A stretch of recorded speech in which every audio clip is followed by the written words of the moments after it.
Okay, we need to talk about long run average total cost.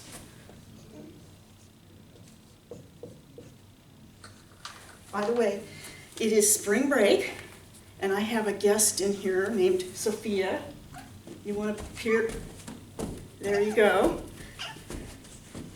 Your last name is Perry? Mm-hmm. Yeah. Yeah, this is Dr. Perry's daughter, and she's coloring on the edges of the board while I film this lecture. I'm gonna be on TV even though I already have a YouTube channel. You have your own YouTube channel? That's pretty nice. Well, let me get back to this, okay? Long run average total cost. All of those curves that we've studied already are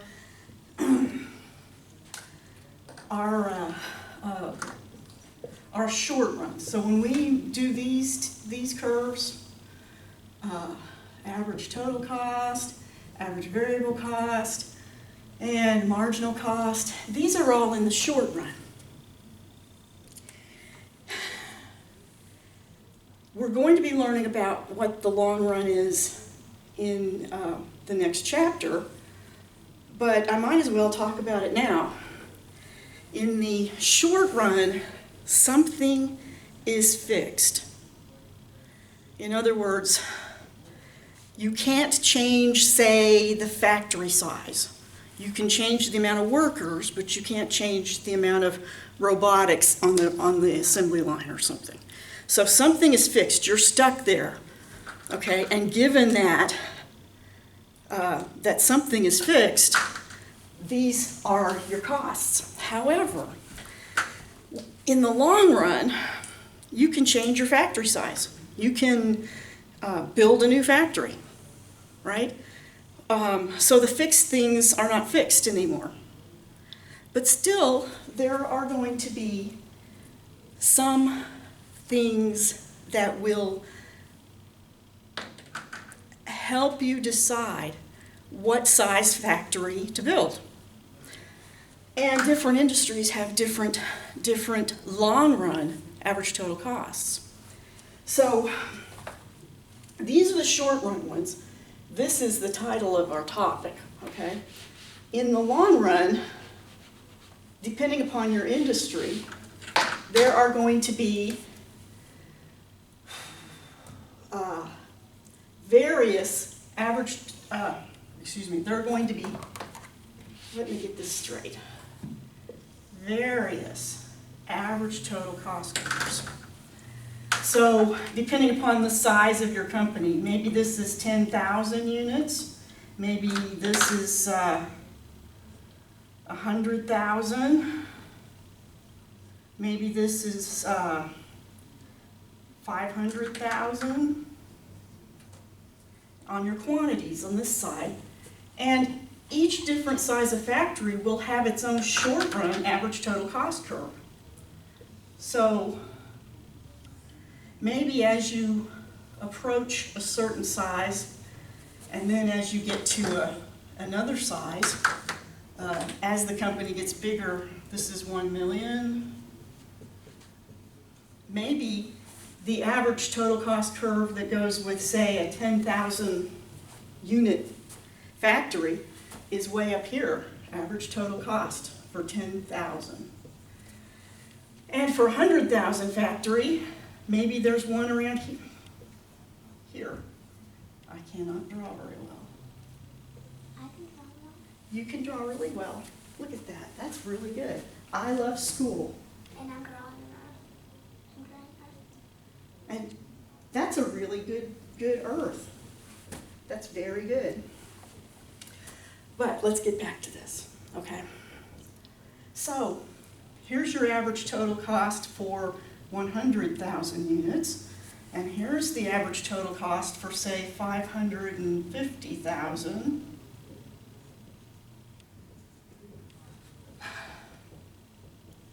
So it was average total cost for 550,000. In other words, every size factory has its own short-run average total cost curve.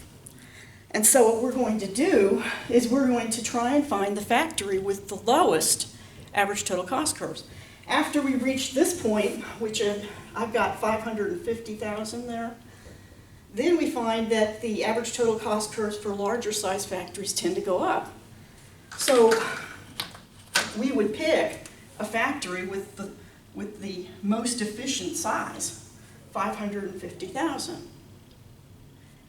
And the long run average total cost curve is going to be going to connect the dots on the lowest average total cost curves at every size. So let me get a different color here. You got a blue one for me? Thank you, sir. Sophia?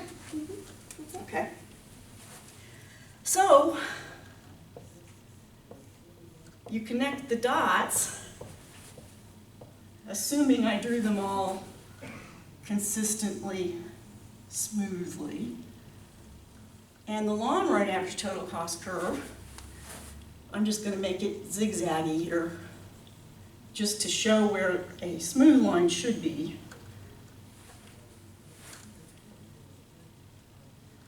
Okay. The long run average total cost curve is going to connect the low points on all of the short run average total cost curves. Okay, that's all that it is. But it does tell us a lot about where we'll find the factory sizes in each industry. For example, let's look at the auto industry. Long run average total cost, quantity over here. You tend to have a lot of efficiencies of scale. Let's write that up. Efficiency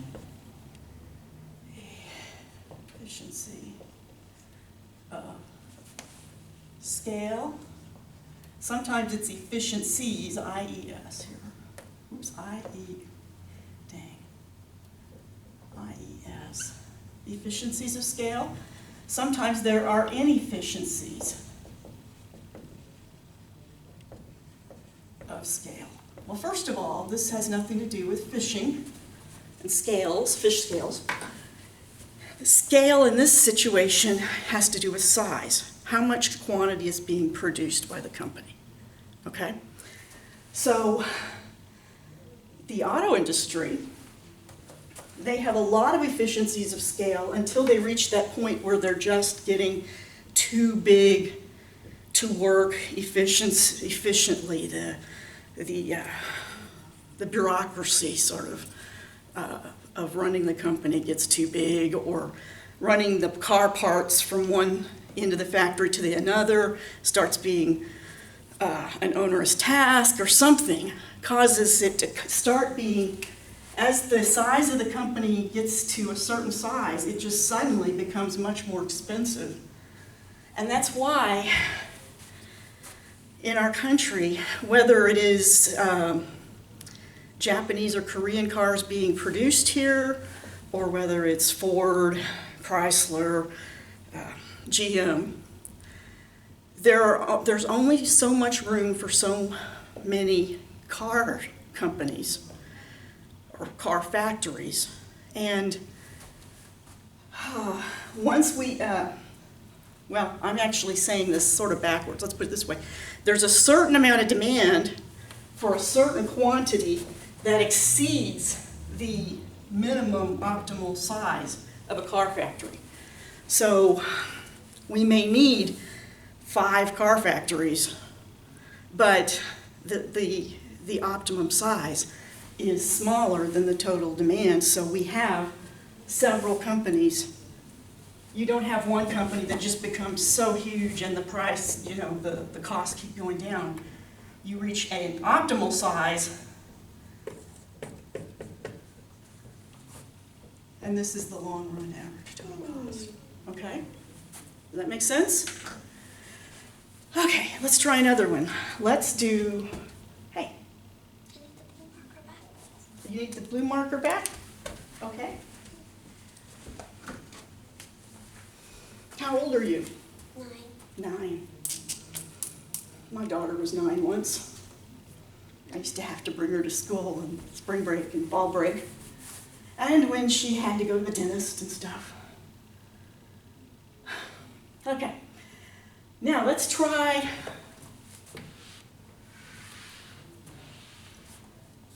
I'm going to let you guess on this one. I'm letting them guess when they watch the video, okay? I'm going to let you guys guess. Okay. Actually, it needs to be more like this. Okay? Long run average total cost for which industry? I'm going to make sure this is still filming. Yes? Yes. Which industry has an optimum size at small quantity? You see that little red REC? Yeah. Okay. Okay. Yeah, it's recording. Bars.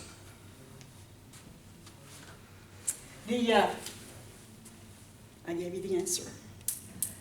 The optimal size of a adult beverage place is very small. And whenever you see these huge, huge saloons, you'll see them, the places where they take up a massive warehouse and they have an advertisement, come on down to, Country Kickers or line dancer place or whatever. These places don't stay in business. And if you live long enough, you will see the same place change over to new entrepreneurs who think, well, we're going to take it and we're going to turn it into a hip-hop bar. And then after a few years, someone else rents the space and says, we're going to turn this into a classic rock and roll bar. But it doesn't stay in business. And I don't know why. But costs go up once you go beyond the average small bar. By the way, is that place with the bull in the cage and the bull riding? I forgot what it was called. Is it still in business? It was bigger than some of the others and had more costs. Yeah. Oh, look, that's very nice. And that's nice dancing, too. Yeah, that's very good. Okay, so there's artwork going on. Okay, so that's an example. This is adult beverage places. And the little small hole-in-the-wall place stays in business for several generations if it wants to. But you start making it larger and costs go up. But it's true. The optimal size of a bar is very small. I remember some very small places from when I was in college, and one of them had plywood benches, plywood bar. It served beer by the pitcher, and they would make some fried food for you right there. And it wasn't any bigger than this classroom.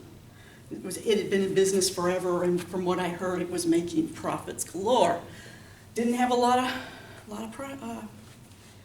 of costs. And then you hear about Mickey Gilley's bar in Houston, which covered several acres. And that's where they filmed that John Travolta movie, Urban Cowboy, which wasn't a great movie.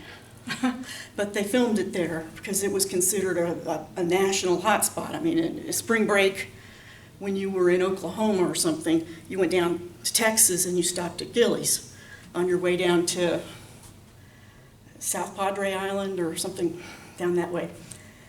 So it was a real place to be, but it went out of business. And actually, it burned down, but Mickey Gilley said it was good timing because he was about to close. So Anyway. So let's see, let's try something else. How about dry cleaners? The dry cleaning industry is interesting. It actually, oops, let's do this. Looks like that.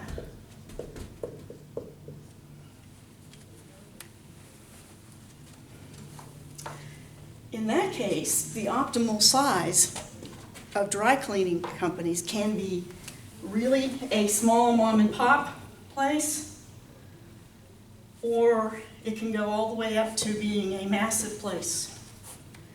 A good example of this is Oklahoma City.